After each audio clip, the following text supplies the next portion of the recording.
आज आपण कच्च्या टोमॅटोची भाजी बनवणार आहे. लपथपीत खायला एकदम छान लागते. तर चला सुरू करूयात. आपण हे कट करून घेऊया.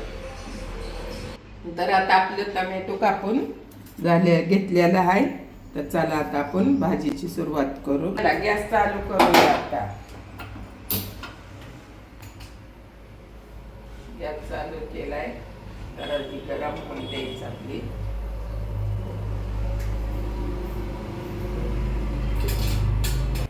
तेल टाकून घेऊया आता आपण.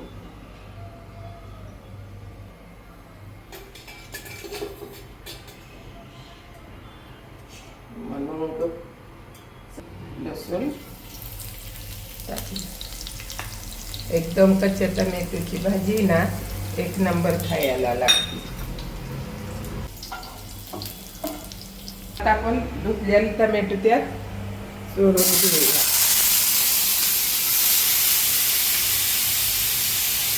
घेऊन टाकायचे. एकदम आंबटपणा जास्त राहत नाही. आता आपण हे टोमॅटो टाकलेला आहे. त्याला चांगलं हलवून घ्यायचं. छान भाजून घ्यायचं. आणि ही एकतर कच्चा असता भाजी एकदम छान होती, पण धुवून घ्यायचं. आंबटपणा जास्त राहत नाही. त्यात थोडंसं मीठ हळद टाकून एकदम मस्त हलवून घ्यायचं. छान नॉर्मल टाकून एकदम छान होतं. थोडी कोथिंबीर टाकायची. आपण एक चमचा डाळ, मटकीची डाळ टाकून घेऊया. एकदम छान त्याला टेस्ट येते डाळीने मटकीच्या. एकदम भारी असं खाऊन एकदा तुम्ही करून बघा, किती छान लागते. तर ह्याला आता आपण 2 मिनिटं झाकून ठेवूया. जरा छान परतोस तर.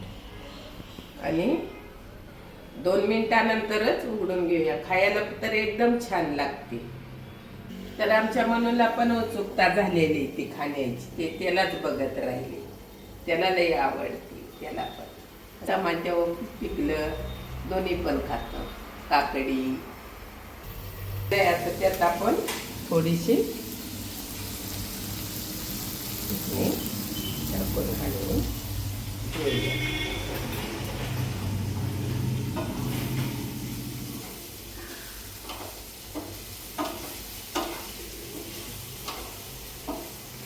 छान परतून घ्यायचं. सुकी पण छान लागते आणि लपथपीत. मी लपथपीतच आता करणार आहे. कारण सुकी छान लागते, पण जरा लपथपीत असल्यावर आणखी आवडीनं खातो.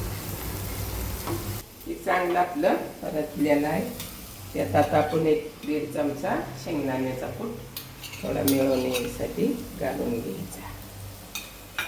छान हलवून घ्यायचं. छान हलवलं की एक जीव होतो आणि मस्त झाला. आपण ह्याला थोडंसं पाणी टाकून घेऊया. एकदम थोडं नॉर्मल टाकायचं. एकदम छान होतं. ह्याला आता आपण जरा झाकून ठेवायचं. हलवून चांगलं घेऊ आणि झाकून.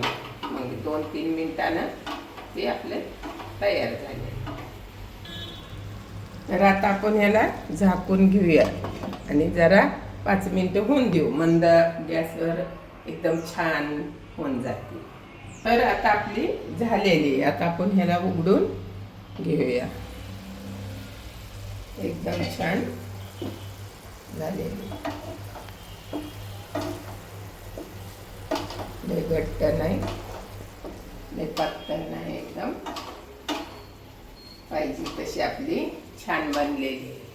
तर झाली आता आपली भाजी एक नंबर. तर तुम्हाला एकदा नक्की करून बघा आणि मग मला सांगा. कारण एक नंबर लागते. आणि दुसरी कोणची रेसिपी पाहिजे तरी पण मला तुम्ही कमेंट करून विचारू शकता.